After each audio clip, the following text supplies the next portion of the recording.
ہے۔ چوتھا نمبر جو سب سے اہم ترین ہے وہ ہے رشتہ داری کو جوڑنے کے لیے اور رشتوں کو برقرار رکھنے کے لیے، وہ ہے صلہ رحمی۔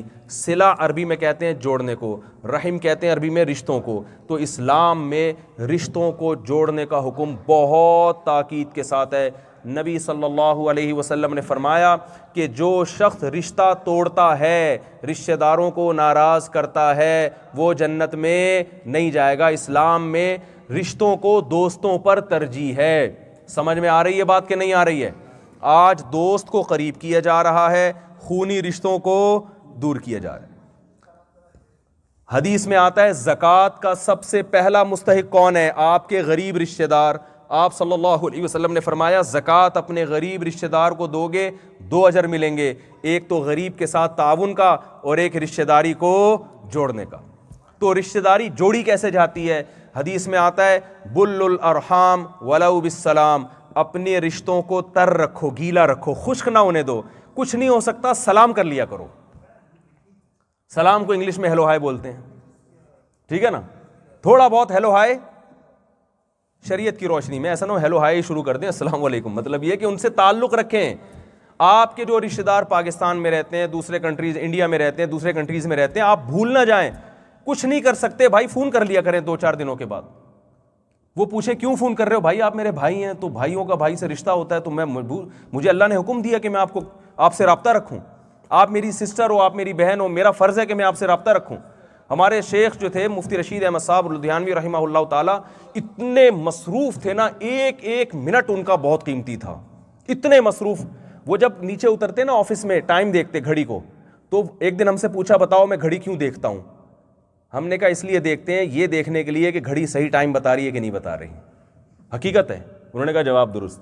وہ 10:30 بجے نیچے آیا کرتے تھے، لیکن ٹائم کے ایسے پابند تھے کہ وہ گھڑی دیکھتے تھے یہ دیکھنے کے لیے کہ یہ گھڑی صحیح ٹائم بتا رہی ہے کہ نہیں بتا رہی۔ اتنے پابند پنجاب کے سفر پہ نکل گئے، جا رہے ہیں اپنی خالہ سے مل رہے ہیں، ماموں سے مل رہے ہیں، سسرال جا رہے ہیں۔ وہ کہہ رہے ہیں بھائی آپ اتنے مصروف آدمی آپ کیوں آئے ہیں؟ کہہ رہے ہیں میں آپ لوگوں سے ملنے آیا ہوں۔ تو انہوں نے کہا ایک طرف آپ کے پاس 1 منٹ نہیں ہوتا اور ایک طرف آپ ملنے آئے بھائی۔ انہوں نے کہا کہ اللہ کا حکم ہے رشتہ داروں سے ملنا، جو جیسے نماز کے لیے ٹائم نکالنا پڑتا ہے نا، کتنا بھی مصروف ہو۔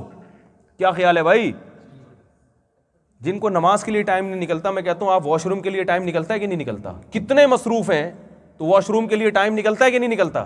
تو جو چیز ضروری ہوتی ہے نا، وہ خود بخود اس کے لیے ٹائم نکلتا ہے۔ تو جیسے نماز کے لیے ٹائم نکالتا ہوں، روزے کے لیے ٹائم نکالتا ہوں، تو رشتہ داروں کے ساتھ اچھا سلوک بھی نماز روزے کی طرح فرض ہے۔ تو اس لیے مجھے اس کے لیے ٹائم نکالنا، پنجاب میں میرے رشتہ دار تھے، بہت دن ہو گئے ملے ہوئے، تو میں سفر کر رہا ہوں سب سے کیا کرنے کے لیے؟ صرف ہیلو ہائے کے لیے۔ چچا کے گھر جا رہے ہیں، ماموں کے گھر جا رہے ہیں، سے ملنے کے لیے۔ تو بل الارحام ولو بالسلام، رشتہ داری جوڑو اگرچہ کس کے ذریعے ہو؟ سلام۔ لیکن اصل جو طریقہ رشتہ داری جوڑنے کا ہے وہ ہے جو خاندانی طریقہ جو آپ نے صحابہ کو بتایا، وہ ہے رشتہ داروں پہ پیسہ خرچ کرنا۔ آپ کو اپنے سب سے پہلے تو بیوی بچے ہیں جس پہ آپ کو خرچ کرنا پڑے گا۔ ابدأ بمن تعول، حدیث میں آتا ہے جو تمہارے عیال ہے نا، بیوی اور بچے، سب سے پہلے کس کو پہ خرچ کرنا ہے؟ بیوی بچوں پہ، وہ تو کرنا ہی کرنا ہے۔ اور پھر جن کی ذمہ داری آپ پر بنتی ہے ان میں سب سے پہلے والدین ہیں۔